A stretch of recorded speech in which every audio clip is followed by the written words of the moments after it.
అక్కడారా ఏ ద్వేషం ఉందో, ఏ మచ్చరం ఉందో, ఏ కల్మషం ఉందో, ఏ భయంకరమైన అసూయలు ఉన్నాయో, ఏ లోకం ఉందో, ఏ అపవిత్రత ఉందో, ఏ జారత్వం ఉందో, ఏ వ్యభిచారం ఉందో, ఏ త్రాగుబోతు ఆత్మలు ఏమున్నాయో నాకు తెలియదు.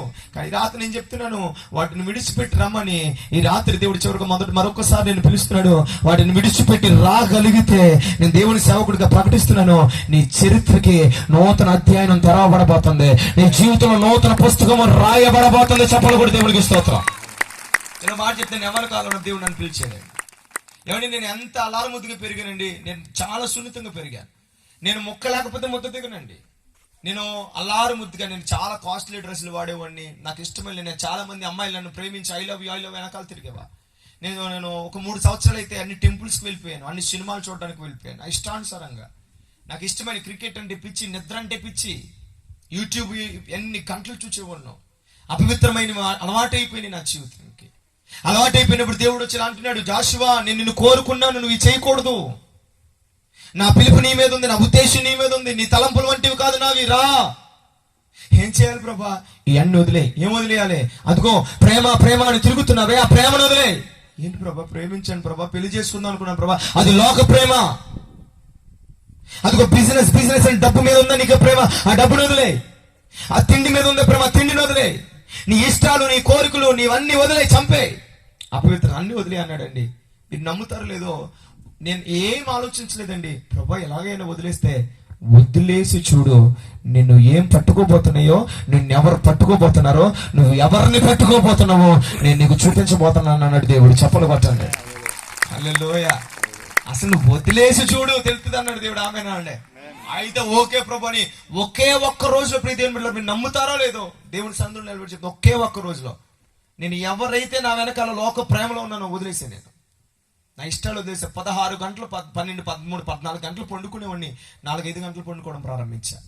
ఈ నాన్ వెజ్ మీద భయంకరం పిచ్చి వదిలేసా, నిద్ర వదిలేసా, ఇష్టాలు వదిలేసా, ఏ లోకంలో దేన్ని ప్రేమించాను అన్నిటిని వదిలేసా. ఉద్యోగాన్ని, వ్యాపారాలు, everything. I left everything. I became zero there. నేను అన్ని వదిలేసరికి ఏమైపోయింది చెప్పిన, నా స్నేహితులు నన్ను విడిచిపెట్టారు, నా సొంత వారు నన్ను వదిలేశారు, నన్ను హేళన చేయడం మొదలెట్టారు. అరే పిచ్చోడు, ఎన్ని వదిలేస్తే ఎలా బతుకుతారో లోకంలో, ఈ లోకంలో అన్ని ఉండాలరా. మీ యేసుబాబు ఎలా చెప్తాడా, ఏసీ ఎలా పిలుస్తాడా, ఏసీ ఎలా మాట్లాడతాడా, దెయ్యంరా నీతో మాట్లాడేది. నేను వెళ్ళలేదు, వదిలేసా. 3 నెలలు, 4 నెలలు, 5 నెలలు అలాగే మౌనంగా ఉన్నా. మోకాళ్ళు లేసా, ప్రార్థన చేశా.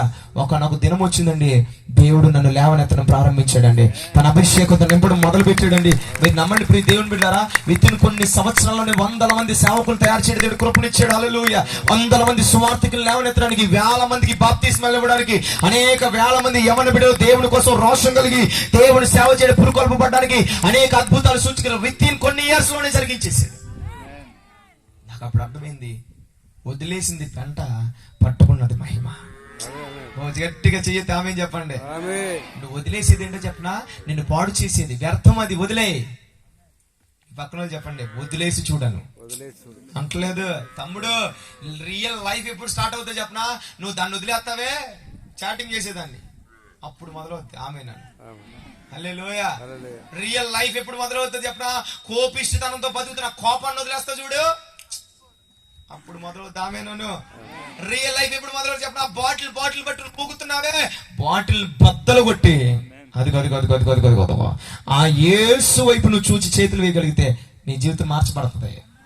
రియల్ లైఫ్ ఎప్పుడు ప్రారంభించబడుతుంది చెప్పిన, నువ్వు శరీరాన్ని చాలా మందికి అప్పగించేసి పాడు చేసుకున్నావే, ఆ శరీరాన్ని దేవుడికి అప్పగించావు చూడు, అప్పుడు ప్రారంభించబడుతుంది. ఎంతమందికి అర్థమైన చేతి గట్టిగా ఆమె చెప్పండి, కొంచెం గట్టిగా ఆమె చెప్పండి. ఇప్పుడు ప్రారంభించబడితే వదిలేస్తే అనండి. పక్కన కొత్త బట్టలు తెచ్చానండి మీ దగ్గరికి, ఏం చేయాలి నువ్వు? పాత ఏం చేయాలి? ఇడిసేయాలి. ఎడవకుండా ఏతే ఏమంటారు నిన్ను? పండరాజుపల్లి కొత్త పిచ్చోడు వచ్చాడు. ఏం చేయాలి? పాతే. అయితే మీ విషయం చెప్పిన, ఈ రోజు నేను కొత్త బట్టలు వేసుకున్నా. స్తోత్రం చెప్పరే. మీటింగ్లు తిరుగుతూ బట్టలు అయిపోయినాయి. నాకేం చేయాలి తెలియదు, ఇట్లా బట్టలు ఉతికేవాళ్ళు లేరు, ఎటు ఉతుకోవాలి తెలియదు, ఖాళీ లేదు, ఏం చేయాలి? పొద్దున్నే సాయంత్రం ఈ యాసవకాలాలు ఏమో సరిపోవు. స్తోత్రం. సేవ స్టార్టింగ్ లో 3 సంవత్సరాలు 2 జతలతో, 3వ జత వస్తే పోయేది, అది 2 జతలతో దేవుడు. ఇప్పుడేమో కొన్ని జతలు వచ్చి, నేను ఎప్పుడు కూడా మీటింగ్ కి 2-3 జతలు ఎక్స్ట్రా తీసుకెళ్తాను. ఎందుకు చెప్పిన, బాప్తిజం పొందుకున్న వాళ్ళకి ఇవ్వడానికి. ఇప్పుడు తేలకపోతున్నాడండి. స్తోత్రం కలుగును గాక. హల్లెలూయా. ప్రతి మీటింగ్ కి నా సేవ స్టార్టింగ్